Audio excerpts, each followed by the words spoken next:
Hello everyone, welcome back to our channel. This is Prasad.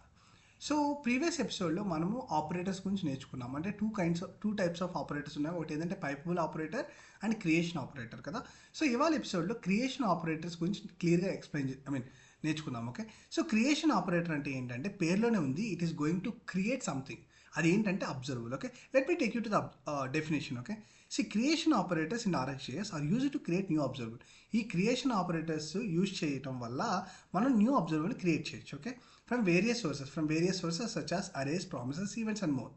Common creation operators, మనం కామన్గా use చేసే creation operators ఏంటంటే of, from, interval, timer. Of అంటే ఏంటంటే create and observable, ఒక observable create చేస్తుంది with help of of that emits the arguments provided. అంటే arguments provide చేసిన దాని ద్వారా ఒక అబ్జర్వబుల్ క్రియేట్ చేసి ఎమిట్ చేస్తుంది. From, okay, converts various other types to observable such as arrays, promises. అంటే ఇది అరేస్, ప్రామిసెస్, ఐట్రబుల్స్ వాటిని తీసుకొని ఒక అబ్జర్వబుల్ క్రియేట్ చేసి ఎమిట్ చేస్తుంది. అంటే ఫ్రమ్ యూజ్ చేసామంటే అది అరేస్ అలాంటి వాటికి హ్యాండిల్ చేయడానికి. Okay, interval, create and observable, ఇది కూడా ఒక అబ్జర్వబుల్ క్రియేట్ చేస్తుంది that emit sequential number every specified interval of time. అంటే ఏంటంటే ఇంటర్వెల్ 5000 ఇచ్చామంటే అది మిల్లీ సెకండ్స్లో ఉంటుంది కాబట్టి 5 seconds. అంటే ఎవ్రీ 5 సెకండ్కి ఒక వాల్యూ ఎమిట్ అవుతుంది. ఫర్ ఎగ్జాంపుల్ ఇప్పుడు 1 ఎమిట్ అయింది, నెక్స్ట్ ఏంటి ఒక 5 seconds తర్వాత 2 ఎమిట్ అవుతుంది. సో సీక్వెన్షియల్గా ఎమిట్ అవుతూ ఉంటుంది. అదే that is what interval. Timer అంటే ఏంటి, ఇది కూడా it creates an observable that emits it first value after specified delay. So ఇది కూడా ఒక అబ్జర్వబుల్ క్రియేట్ చేస్తుంది అండ్ ఎమిట్ చేస్తుంది. ఫస్ట్ వాల్యూ అనేది ఒక స్పెసిఫైడ్ డిలేతో మనం స్పెసిఫై చేయొచ్చు. ఈ ఫస్ట్ వాల్యూ అనేది ఆఫ్టర్ 5 seconds తర్వాత ఎమిట్ చేయాలా, 10 seconds తర్వాత ఎమిట్ చేయాలా, లేదంటే ఎంతని మనం స్పెసిఫై చేయొచ్చు. ఓకే, బట్ ఎక్కడ స్పెసిఫై చేయాలి మిగతా వాటిలో ఈ టైమర్ యూజ్ చేయడం వల్ల. అది తర్వాత సెకండ్ ఆర్గ్యుమెంట్, అంటే it takes 2 arguments. First argument ఏంటంటే ఫస్ట్ ఎమిట్ చేసే వాల్యూ ఎంత స్పెసిఫైడ్ టైంలో ఉండాలి, సెకండ్ ఇచ్చే వాల్యూ ఏంటంటే మిగతా రిమైనింగ్ వాల్యూస్ అనేటివి ఎలా ఎమిట్ అవ్వాలని. సో చూడండి, and optionally continue to emit values at a specified interval. ఆ సెకండ్ పారామీటర్లో ఇచ్చేదంతా దాని ప్రకారం మిగతావన్నీ ఎమిట్ అవుతాయి. ఫర్ ఎగ్జాంపుల్ నా ఫస్ట్ వాల్యూ అనేది ఇమీడియట్గా అవ్వాలి, కానీ మిగతా వాల్యూస్ అన్నీ నాకు ఎవ్రీ 2 secondsకి ఎమిట్ అవ్వాలి. అంటే ఎలా అంటే ఫస్ట్ వాల్యూ ఇమీడియట్గా మనకు వస్తుంది, అవుట్పుట్లో ఎమిట్ అవుతుంది. మిగతా వాల్యూస్ ప్రతి 2 secondsకి వాల్యూ అవుతుంది. అంటే ఫర్ ఎగ్జాంపుల్ ఫస్ట్ 0 ఎమిట్ అయింది, తర్వాత 1 అనేది 2 seconds తర్వాత ఎమిట్ అయింది, తర్వాత 0 ఎమిట్ అయింది కదా, మళ్ళీ 1 అనేది, మళ్ళీ 2 అనేది 2 seconds తర్వాత, మళ్ళీ 3 అనేది మళ్ళీ 2 seconds. ఈ విధంగా మనకి మిగతా వాల్యూస్ అంతా ఫస్ట్ వాల్యూ కాకుండా మిగతా వాల్యూ అంతా ఎవ్రీ 2 secondsకి ఎమిట్ అవుతుంది. అది మనం రియల్గా చూద్దాం. Okay, how we can implement it. Let me take it to the Visual Studio code. So this is the Visual Studio Code. Present I am in app component. నా application run అవుతుంది. Let me see the output. So this is what I am getting. So it is saying that creation operators of this, okay, with help of new కానీ, of కానీ, from కానీ, timer కానీ, interval కానీ, ఇవి use చేసి మనం ఒక observable అనేది క్రియేట్ చేయొచ్చు అని చెప్తున్నాం. Okay, now let me create an observable. Okay, let me take you to the Visual Studio code again. Okay, ఇక్కడ నేను ఏం చేస్తాను, ఫస్ట్ ఏంటంటే న్యూ కదా, న్యూ అనే కీవర్డ్తో క్రియేట్ చేయొచ్చు. For example OBS equal to new observable. Okay, observable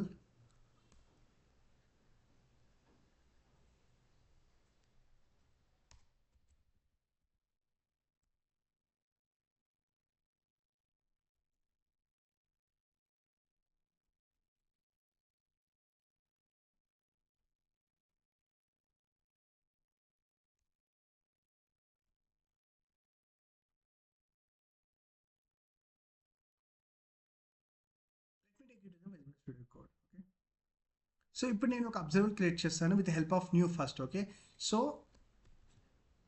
OBS equal to with help of new keyword I'm creating observable. చూడండి, observable అనేది RxJS నుంచి సజెషన్ వస్తున్నది, ఇంపోర్ట్ చేసుకోవాలి. Okay, so this is how you can create it. Observable.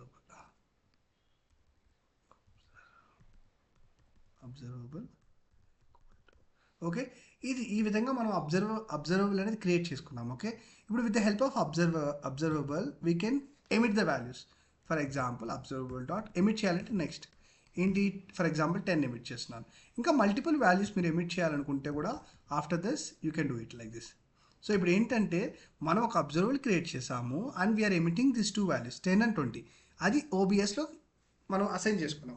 With help of OBS we can subscribe it. Okay, so ఇప్పుడు observable create చేసాం కాబట్టి మనం ఏంది, unless and until you subscribe, మనం సబ్స్క్రైబ్ చేయకపోతే ఇది ఎగ్జిక్యూట్ కాదు. ఓకే, ఈ వాల్యూస్ ఏమి అట్లే స్టాటిక్గా ఉంటుంది. మనం ఎప్పుడైతే సబ్స్క్రైబ్ చేస్తామో అప్పుడే ఇది అబ్జర్వబుల్ యాక్టివేట్ అయ్యి ఈ వాల్యూస్ని ఎమిట్ చేస్తుంది. అది మనం సబ్స్క్రైబ్ చేసుకోవాలి. చూద్దాం. ఓకే, ఎన్జీ అన్నింటిలో నేను సబ్స్క్రైబ్ చేసుకుంటాను. ఓబిఎస్ డాట్ చూడండి, సబ్స్క్రైబ్ అని వచ్చిందంటే సజెషన్ అదేంటంటే అది అబ్జర్వబుల్. ఓకే, మనం ఏదైతే మనం డాట్ సబ్స్క్రైబ్ అని రాస్తున్నామో ఓబిఎస్ అనేది అబ్జర్వబుల్ అని దాని మీనింగ్. ఓకే, సబ్స్క్రైబ్ ఆఫ్ వచ్చే వాల్యూస్. ఓకే, దాన్ని నేను లాక్ చేస్తాను. ఓకే, చూడండి నేను ఇది లాక్ చేశాను, సేవ్ చేస్తున్నాను. మనకు అవుట్పుట్లో 1020 రావాలి. నేను బ్రౌజర్కి వెళ్తున్నాను. చూడండి మనకి 1020 అయితే వస్తున్నాయి. ఓకే, సో దాని మీనింగ్ ఏంటంటే మనకు అబ్జర్వల్ క్రియేట్ అయింది, అబ్జర్వల్ ఎమిట్ చేసిన సక్సెస్ఫుల్గా సబ్స్క్రైబ్ చేసుకున్నాం. ఓకే, ఈ విధంగా with help of knew we can create observable. Okay, observable అయితే క్రియేట్ చేసుకున్నాం. ఓకే, ఇప్పుడు నెక్స్ట్ ఇంకా డిఫరెంట్ ఫామ్స్ ఉన్నాయి కదా. ఏంటి మనకి ఇక్కడ చూడండి, ఆఫ్ అని ఫ్రమ్ అని కదా. సో ఆఫ్ ఎలా క్రియేట్ చేయాలి చూద్దాం. ఓకే, సో నేను ఇప్పుడు ఏం చేస్తానంటే ఇది కమెంట్ చేసేస్తాను. So I'm commenting this line, even this as well. Okay, so ఇప్పుడు ఏంటంటే నేను with help of same of డైరెక్ట్గా కూడా ఇక్కడ రాసుకోవచ్చు. ఓకే, ఎంజాయ్ అన్నట్లు కూడా ఆఫ్ అని యూస్ చేస్తే చూడ ఆఫ్ అనేది RxJS సజెషన్ చూపిస్తున్నారు. So you have to import of from RxJS of. ఇక్కడ ఏంటంటే ఇవి ఆర్గ్యుమెంట్స్ పాస్ చేయాలి. 1, 2, 3, 4, 5 అనుకోండి. సో ఇది అబ్జర్వబుల్ అయిపోయింది. ఇప్పుడు దీన్ని సబ్స్క్రైబ్ చేసుకోవాలి. డాట్ చూడండి మనకి సబ్స్క్రైబ్ అయితే వస్తుంది సెక్షన్. అంటే ఏంటంటే ఇది observable because of is an observable. Of is creation operator which will create an as an observable. So ఇది అబ్జర్వబుల్గా క్రియేట్ చేసింది. ఇప్పుడు చూడండి సబ్స్క్రైబ్ చేసుకున్నాను. సబ్స్క్రైబ్ చేసి ఆ వాల్యూస్ని ప్రింట్ చేద్దాం. ఓకే, సో అగైన్ లాగ్, ఇక్కడ వాల్యూస్ చూడండి. ఇప్పుడు మనకి అవుట్పుట్లో ఏం రావాలి? 1, 2, 3, 4, 5 రావాలి. Okay, now let me take it to the Visual Studio Code. So బ్రౌజర్కి వెళ్తే చూడండి 1, 2, 3, 4, 5 మనకైతే అవుట్పుట్ వస్తుంది. అంటే అది ఎమిట్ చేసింది. ఎప్పుడు ఎమిట్ చేసింది? When you subscribe it got emitted, this values got emitted and అది మనం లాక్ చేసుకున్నాం. ఇప్పుడు నేను ఇంకో వాల్యూ యాడ్ చేస్తాను to show you that. Okay, చూడండి మనకి ఇక్కడ కూడా అవుట్పుట్ వస్తుంది. చూడండి 1, 2, 3, 4, 5, 6. ఓకే, మీరు బ్రౌజర్లోకి వెళ్ళినా కానీ సేమ్ అవుట్పుట్ 1, 2, 3, 4, 5, 6. ఓకే, ఈ విధంగా మనకి 6 వాల్యూస్ అయితే వచ్చింది. So with help of we have created an observable then we are subscribing it. Okay, ఈ విధంగా ఆఫ్ యూస్ చేయొచ్చు. తర్వాత ఏంటి? ఫ్రమ్ అనేది ఎప్పుడు యూస్ చేయాలంటే when you are dealing with arrays. Okay, so from RxJS చూడండి RxJS సజెషన్ వస్తుంది. ఓకే, సో నేను అది ఇంపోర్ట్ చేసుకున్నాను. తర్వాత ఏంటంటే ఇది అరే కాబట్టి 1, 2, 3. ఓకే, చూడండి డాట్ రాగానే చూడండి సబ్స్క్రైబ్ అంటే ఏంటంటే ఇది అబ్జర్వబుల్ అర్థమైంది మనకి. Okay, dot subscribe. ఇప్పుడు values again same log values. Okay, now let me save it. ఇప్పుడు మన అవుట్పుట్లో ఏం రావాలి? 1, 2, 3 రావాలి. చూడండి 1, 2, 3 అయితే వస్తూ ఉంది. నేను బ్రౌజర్లో కూడా తీసుకొని వెళ్తాను. చూడండి 1, 2, 3 అంటే మనకి ఒక అబ్జర్వబుల్ క్రియేట్ అయింది, దాన్ని సబ్స్క్రైబ్ చేసుకోగలుగుతున్నాం. ఈ విధంగా మనం అబ్జర్వబుల్ క్రియేట్ చేయొచ్చు. Okay, with help of from. Okay, ఇప్పుడు ఏంటి నెక్స్ట్ ఉన్నది మనకి ఇంటర్వెల్ చూడండి. ఇంటర్వెల్ ఆల్రెడీ నేను RxJS ఇంపోర్ట్ చేసుకోవాలి, అందుకని చూపించలేదు అది. ఇంటర్వెల్ అంతే, జస్ట్ నేనేం పెట్టాను డాట్ సబ్స్క్రైబ్. చూడండి అంటే ఇంటర్వెల్ అనేది మనకు అబ్జర్వబుల్ కాబట్టి మనకి సబ్స్క్రైబ్. ఇక్కడ ఏ టైంతో మనకి ఎమిట్ చేయాలని కూడా మెన్షన్ చేసుకోవచ్చు. ఎమిట్ చేయకపోతే ఏం పెట్టకపోతే ఇమీడియట్గా ఎమిట్ అవుతూ ఉంటుంది 1, 2, 3, 4, 5, 6, 7, 8, 9 అలా కంటిన్యూస్గా. బట్ నేను స్పెసిఫై టైం చేశాను. ఫర్ ఎగ్జాంపుల్ 1000 milliseconds అంటే ఎవ్రీ సెకండ్. అంటే ఇప్పుడు 1 ఎమిట్ అయింది, మళ్ళీ 1 సెకండ్ తర్వాత 2, మళ్ళీ 1 సెకండ్ తర్వాత 3 అలా ఎమిట్ అవుతుంది. ఓకే, ఇప్పుడు నేను సబ్స్క్రైబ్ చేస్తున్నాను. Subscribe of again the values what we are getting log values. నేను దీన్ని కమెంట్ చేసేస్తాను ఈ ఫ్రమ్ అనేది. Okay, no let me save it. చూడండి కింద అవుట్పుట్లో మనకేమొస్తుందో 0 వచ్చింది. చూడండి మళ్ళీ 1. ఎవ్రీ వాల్యూ అనేది మనకు 1 సెకండ్ గ్యాప్తో ఎమిట్ అవుతూ ఉంది. Okay, so I hope you are clear, మీకు అర్థమైంది అనుకుంటాను. ఓకే, చూడండి ఇలా ఎమిట్ అవుతూనే పోతూ ఉంటుంది అంతే. మనం ఎందుకంటే సబ్స్క్రైబ్ చేసుకున్నాం, మళ్ళీ దీన్ని అన్సబ్స్క్రైబ్ కూడా చేసుకోవచ్చు. ఓకే, సో ఈ విధంగా మనమైతే ఇంటర్వెల్ యూస్ చేసాం. Okay, every 1 second. So let me break it now let me just comment out this. ఇంకా మనకి మిగిలి ఉండేది ఏంది? లాస్ట్ టైమర్ చూడండి. టైమర్ ఫ్రమ్ RxJS సజెషన్ వస్తున్నది. ఓకే, టైమర్ ఇది 2 పారామీటర్స్ తీసుకుంటుంది అన్నాను. ఏంది? ఫస్ట్ పారామీటర్ ఏంటంటే ఫస్ట్ టైమే తీసుకుంటుంది 2 పారామీటర్స్. ఫర్ ఎగ్జాంపుల్ 1000, 5000 ఇచ్చాను. అంటే 1000 అంటే 1 సెకండ్, 5000 అంటే 5 seconds. అంటే ఫస్ట్ వాల్యూ అనేది 1000 అంటే 1 minute తర్వాత రావాలి. మిగతా వాల్యూస్ ప్రతి వాల్యూ అనేది 5 seconds గ్యాప్ తర్వాత ఎమిట్ అవ్వాలి. అంటే ఫర్ ఎగ్జాంపుల్ చూడండి నేను సబ్స్క్రైబ్ చేస్తాను. చూడండి సబ్స్క్రైబ్ అని వస్తున్నది కాబట్టి అది అబ్జర్వబుల్.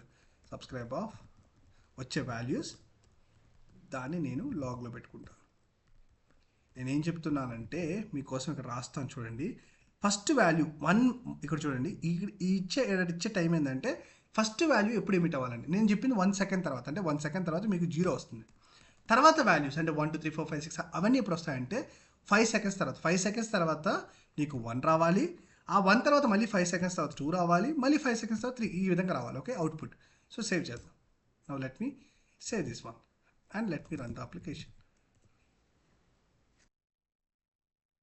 చూడండి, మనకి ఇక్కడ చూడండి 0 1 వచ్చింది, 1 తర్వాత 5 సెకండ్స్ తర్వాత 2 వచ్చింది, 2 తర్వాత మళ్ళీ 5 సెకండ్స్ వెయిట్ చేసి మళ్ళీ 3 అవుతుంది. చూడండి 3, చూడండి 5, మళ్ళీ 5 సెకండ్స్. ఎందుకంటే ఫస్ట్ వాల్యూ నువ్వు ఇమీడియట్ 1 సెకండ్ తర్వాత వచ్చేయాలి, బట్ మిగతా వాల్యూస్ అక్కడ నుంచి నీకు ఎవ్రీ 5 సెకండ్స్ తర్వాత ఎమిట్ అవ్వాలి. సో 7 వచ్చిన తర్వాత 5 సెకండ్స్ వెయిట్ చేసి మళ్ళీ 8 వస్తుంది, మళ్ళీ 5 సెకండ్స్ తర్వాత అలా. సో ఇది అర్థమైంది కదా టైమర్ అనేది.